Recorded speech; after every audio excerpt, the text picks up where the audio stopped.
There are three things that every funnel must have if you want to convert strangers into paying customers, raving fans, and supporters of your business. I'm going to go through those all in this video, very short, very tactical, so you can take them, check your funnel, audit your funnel, and actually implement these three changes so you can start to get more conversions. Now, before I get into it, a really big thing that people kind of forget a lot about in your paid ads is they'll try to be lowering the cost per lead, the cost per booked call, the cost per sale from the ad side of things, and they tend to neglect the funnel side. It is, first off, a lot easier, a lot less work in a good way to optimize your funnel and bump that up by a few percentage points.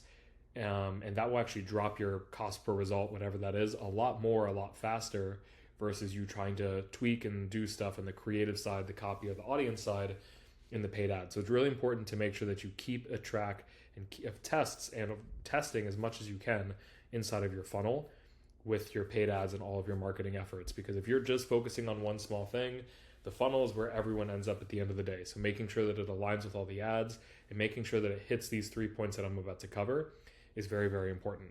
So let's just get right into it. The very first thing that your funnel needs to have if you want to convert strangers into raving fans is a hook. I'm just using my funnel here as an example because it's worked really well. And this is a really strong hook, and it's almost a strong guarantee and an offer as well. So the hook can kind of be looped into and thought of in a few different ways. First off, it can literally just be the offer or the guarantee that they're getting. That itself makes a very, very strong hook. Whereas in this case, I'm talking about 150 pre-tested, proven ad creatives that you can get right now. Strong offer, very specific, and it makes a point and tells them exactly what they're going to get. If people are confused, someone that's confused isn't going to buy. So you want to make sure that your hook makes sense, it's clear, it talks about the result, and it sounds honest as well. So that's the first thing. Second thing is making sure you have proof.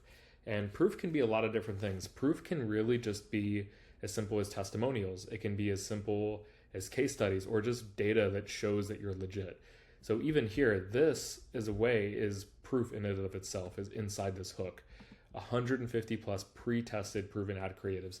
That right there is just proof that we have something that works. Even if there were no testimonials on this page, the fact that you're getting 150 pre-tested things gives some kind of credibility to all of it.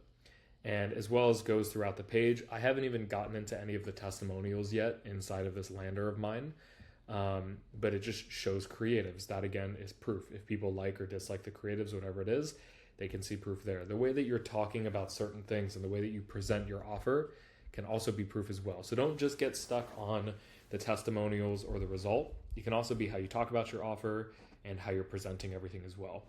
The third thing is making sure you have a clear next step, and it loops into kind of a 3.5 option here, which is clear next steps and having a CTA.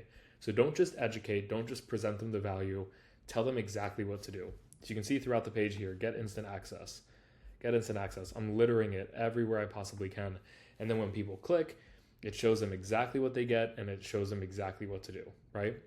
Super simple, very basic, and it's direct to the point.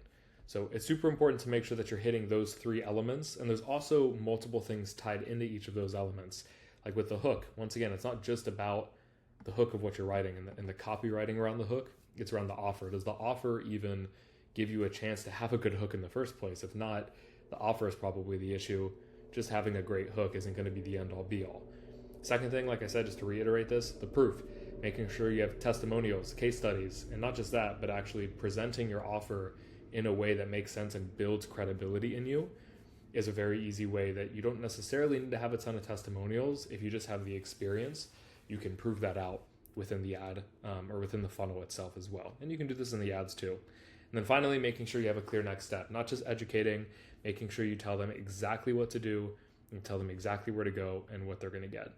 If you enjoyed this video, know it was short and sweet, but it's super actionable, very tactical for you to take. Check your funnels that you're using right now and actually implement it. If you enjoyed it, click below. You can join a totally free community and school where we give paid ads advice every single week, free resources, etc. Click below, and I'll see you in the next one.